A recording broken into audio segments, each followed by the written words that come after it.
How can you tell if your septic system is in trouble? Are your toilets not flushing quite right? Are you starting to smell septic odors? These are early warning signs of a compromised septic system, and you definitely don't want to ignore it. The question is, should you call someone or can you do something about it yourself? EcoStrong's Leach and Drain Field Blast is designed to easily fix these early signs of septic issues before they turn into really expensive emergencies. Here's what's happening. Over time, sludge, soap scum, and grease build up in your system.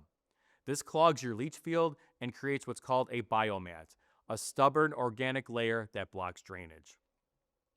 Leach and Drain Field Blast contains billions of bacteria and powerful enzyme strains specifically designed to break down the sludge and eliminate that biomat.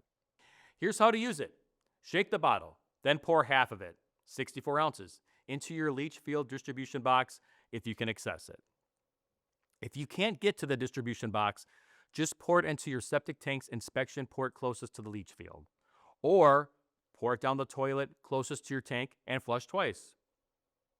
2 weeks later, add the remaining 64 ounces the same way. That's it.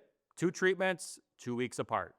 If the problems persist after the second treatment, you'll want to step up to Septic Liberator, our industrial strength solution. But for most early stage issues, this gets your system back on track. Leach and Drain Field Blast. Catch the problem early, fix it yourself, and avoid the repair bill.